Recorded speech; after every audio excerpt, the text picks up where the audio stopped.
Late मान लिया R vector equal to A1 vector plus lambda B1 vector होगा, और दूसरा क्या है R vector equal to A2 vector plus B2 vector. ठीक है, अब ये क्या करेंगे HD लिखेंगे, उसको बोलेंगे HD मतलब होता है shorted distance between two line.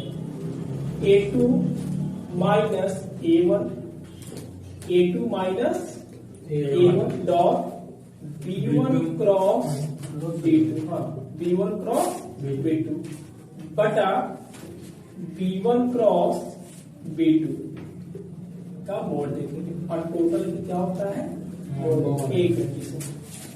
उसके बाद दूसरा होगा कार्तीय रूप, दूसरा क्या होगा कार्तीय रूप।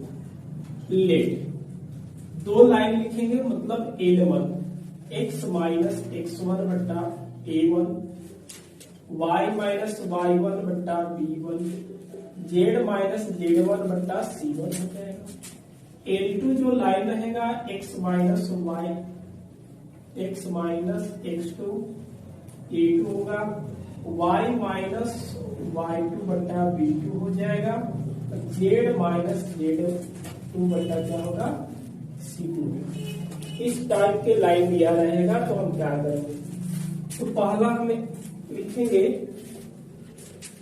अब देखेंगे SD देखेंगे, डिस्टेंस देखेंगे, x2 में से x1 करेंगे, y2 माइनस y1 करेंगे और z2 माइनस z1 करेंगे, ये लिखेंगे R1 में डिटरमिनेंट फॉर्म में। तो होगा x2 माइनस x1 और y2 minus y1 z2 minus z1 हो जाएगा। ये लिखेंगे। इसकी जो डायरेक्शन रेशियो है A1 है, B1 है और C1 है, इसको R2 में लिखेंगे A1, B1 और C1। L2 से हम डायरेक्शन रेशियो क्या देख रहे हैं, A2 देख रहे हैं, B2 देख रहे हैं, इसको लिखेंगे R3 में। A2 हो जाएगा, B2 होगा और C2, और सभी के डिवाइडेड एक रूट चलेगा, इसको ध्यान से देखेंगे। A वाला ढक लेंगे, ढकढकिया जो नियम होता है इसका मल्टीप्लाई इससे, मतलब B1 C2 minus C1 B2, और सभी का क्या करेंगे स्क्वायर, बीच में प्लस चलेगा। उसके बाद क्या करेंगे, इसको ढकेंगे। ठीक है, ये सामना सामने को फिर से मल्टीप्लाई करेंगे, तो A1 C2 minus C1 A2। Formula याद ऐसी करेंगे, बनाएंगे भी, केवल शो में है कि कैसे बनाया जाएगा। अब इसको हम करेंगे तो क्या करेंगे A1 B2 माइनस, ठीक है, B1 A2 का क्या होगा स्क्वायर हो जाएगा।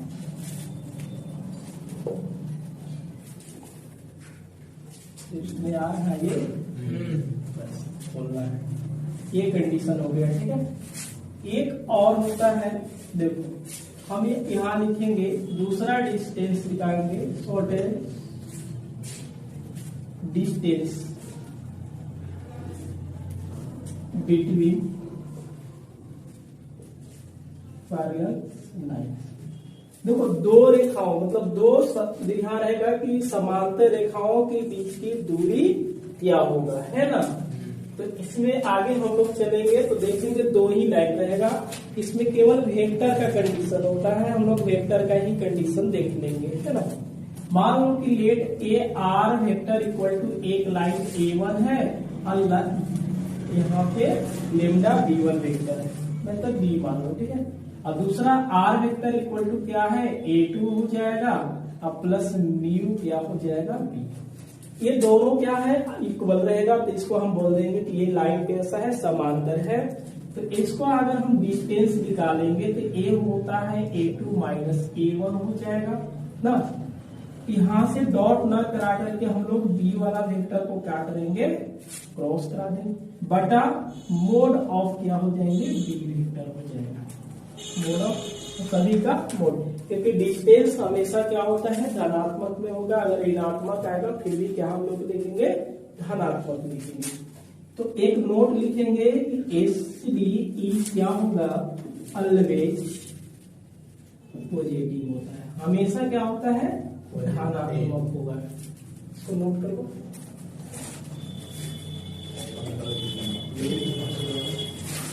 ऐसा क्या होता है,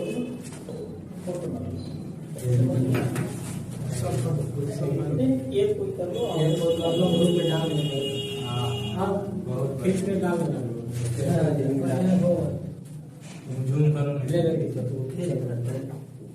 हाँ हो जाएगा। ये समझ आराम से बोलो, उतना बोलेगा तो सब जाएगा। उसको हम काट काट के कोशिश करेंगे कि डाल दे, है ना। अभी चढ़ाएंगे नहीं होगा, एक भी नहीं है, कल खराब हो गया है। बढ़िया। अब सब आ रहा है ना टोटल चीजें, इसको हम लोग आ गए, ठीक है। बहुत थोड़ा सा नीचे रख लेंगे, आगे बढ़िए। हो गया। अब देखो हम लोग पढ़ेंगे प्रश्नवाली क्या है 11.2, मतलब एक्सरसाइज क्या करेंगे 11.2 पढ़ेंगे, पहला है, ठीक। अब यहाँ से दिख रहा है जी, नहीं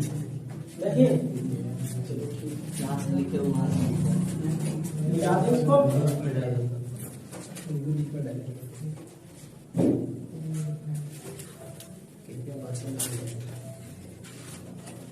लाइट में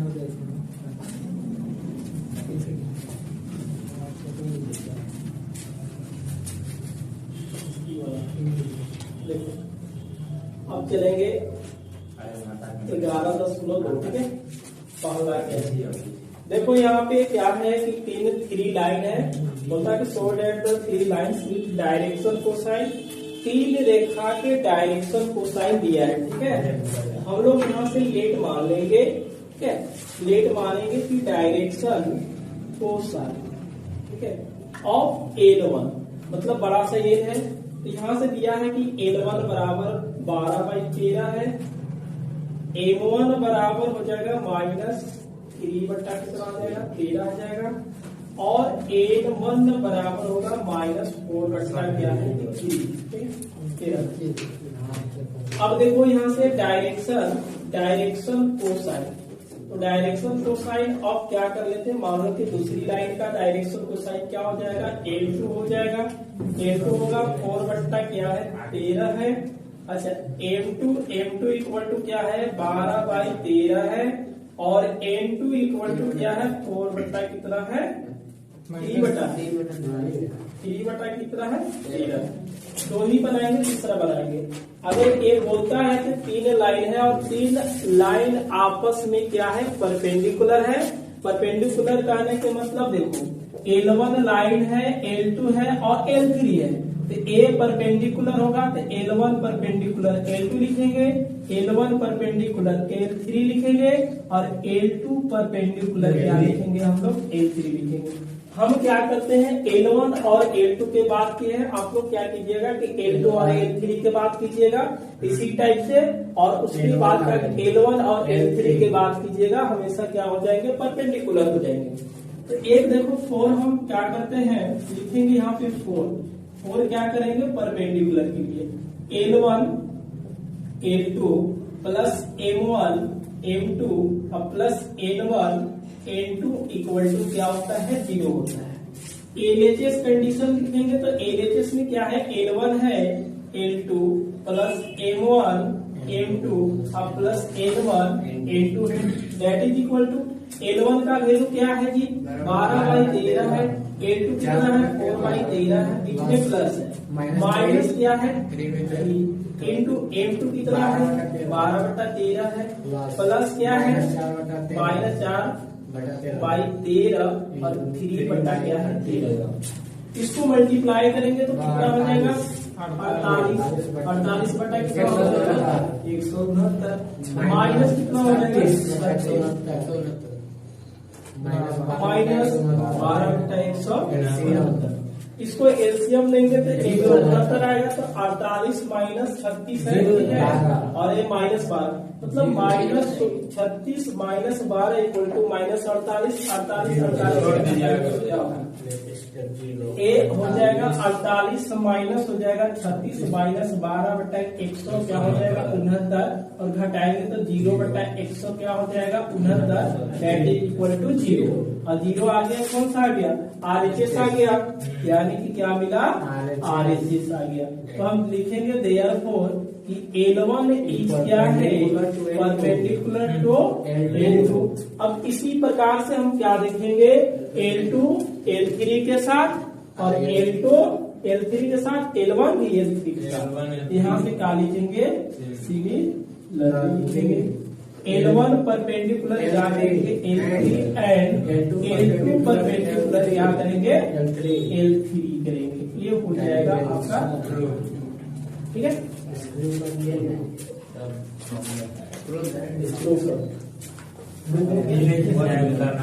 इसके साथ काटने में दिक्कत हो जाएगा, ठीक है। हो जाएगा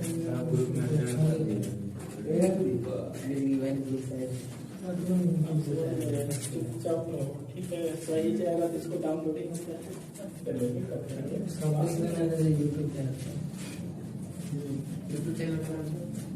बता दे इसको। चलिए आगे हम लोग नंबर 2 देखेंगे। देखो क्या है, 2 में आपको दिखाना होता है कि so that the line through the points. Number 2 है, लेट मान लीजिए 2 पॉइंट दिया है, मतलब एक लाइन ए है 1 -1 और 2 है, बी का क्या है 3 4 -2। अब हम क्या करते हैं, मान लो कि ए मेरे पास एक लाइन है, इस लाइन का नाम क्या है ए बी। अगर डायरेक्शन रेशियो देखेंगे, डायरेक्शन रेशियो ऑफ किसका होगा, ए बी। तो क्या होता है कि बी वाला में से ए को घटाएंगे, 3 -1 कीजिए, 4 माइनस माइनस प्लस हो जाएगा, -2 कर देंगे।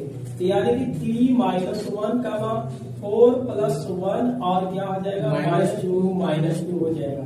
यहाँ से 2 5 और क्या मिलेगा, -4 मिलेगा। ये हो गया मान लीजिए A1 A2 और तो ए होगा, मान लो कि A1 काम करेगा, B1 और ये क्या होगा C1। उसके बाद फिर क्या है, एंड लिखा जाए, बोलता है is perpendicular to the line through the point. ये पॉइंट है, मान लो कि इसको C मानेंगे, 0 3 और क्या है 2 एंड D इक्वल टू क्या है 3 5 और 6। ये भी एक मान लो कि ए लाइन है, ठीक है CD। अगर हम इसको डायरेक्शन रेशियो देखेंगे, डायरेक्शन रेशियो ऑफ इसका CD का 3 में से 0 घटा दिया जाए, 3 में से 0 घटा देंगे, 5 में से 3 घटा देंगे और 6 में से 2 घटा देंगे। तो यहाँ से मिला 3 2 मिलेगा और यहाँ से 4, यानी कि A2 equal to B2 equal to और इसको C2 मान सकते हैं, ठीक है।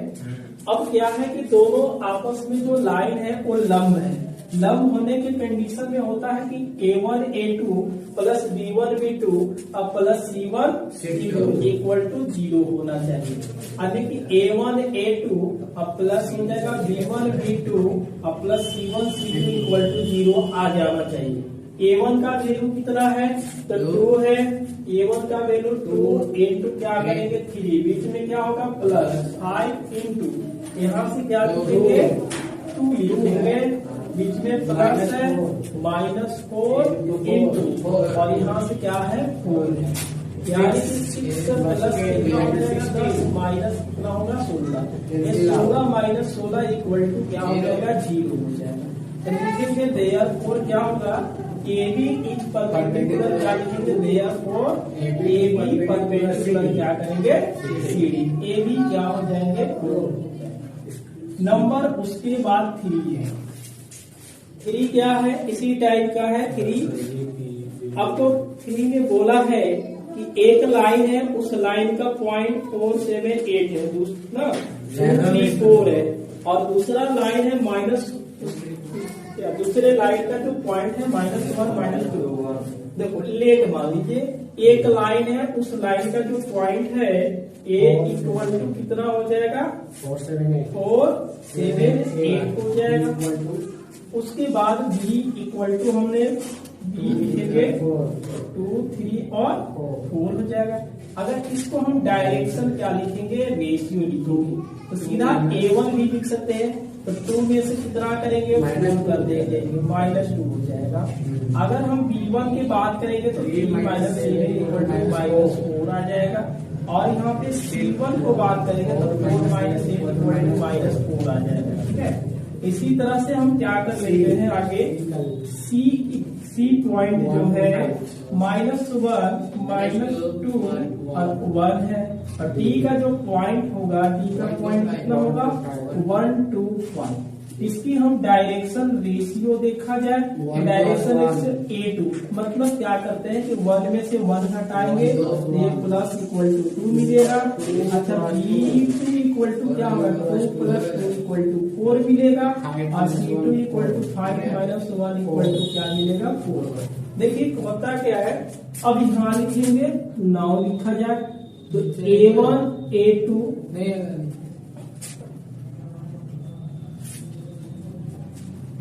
A1 A2 B1 B2 C1 C2 that is equal to A1 का वैल्यू -2 बटा 2 -4 बटा 4 और -4/4। तो ये तीनों क्या है, आपस में इक्वल होता है, तो कटेगा तो 1 मिलेगा, 1 मिलेगा और 1 मिलेगा, माइनस माइनस सब प्लस हो जाएगा। तो देयरफॉर क्या लिखेंगे, जो ए बी है वो समांतर है किसके लिए,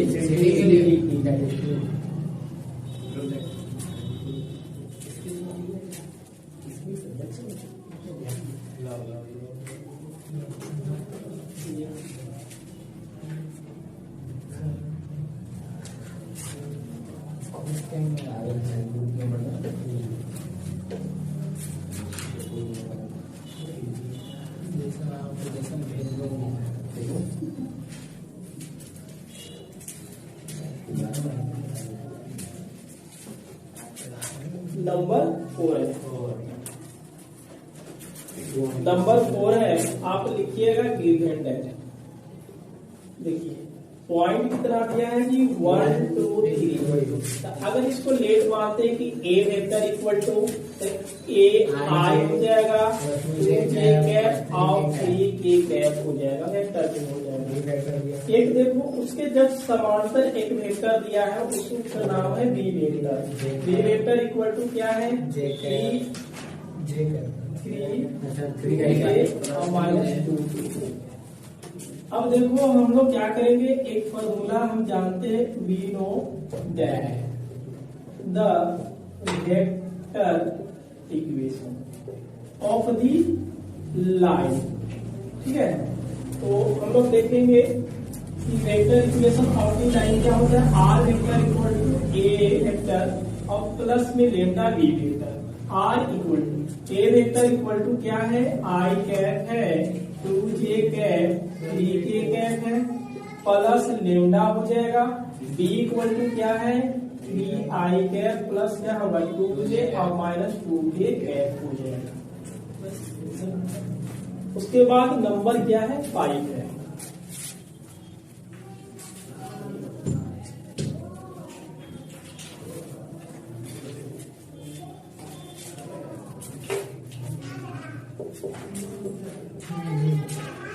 नंबर 5 देखिए गिवन दैट नंबर 5 में ये दिया है, देखो बोलता है कि एक पॉइंट है, उस पॉइंट का पोजीशन वेक्टर दे रखा है। पॉइंट का पोजीशन वेक्टर को ए से लिखा जाए तो 2i j और +4। अगर इसको पॉइंट लिखा है तो हम देख सकते हैं कि ये 2 होगा, -1 होगा और 4 होगा। एक डायरेक्शन दिया है, वो बी वेक्टर इक्वल टू काम करेगा i प्लस 2j और माइनस क्या है e। अगर इसको डायरेक्शन रेशियो कोई पूछेगा तो क्या बताइएगा, i का कोफिशिएंट 1 2 और -1। पहला कंडीशन क्या होगा, इक्वेशन ऑफ लाइन। इन क्या करेंगे हम लोग, vector form r vector equal to A vector plus lambda b vector. R vector equal to a का वैल्यू क्या है, ए का वैल्यू है 2i माइनस जे प्लस क्या है 2i माइनस जे प्लस क्या होगा 4k लेमडा हो जाएगा। बी इक्वल टू क्या होगा i प्लस 2k माइनस 3 हो जाएगा। ये हो गया आपका आंसर। दूसरा क्या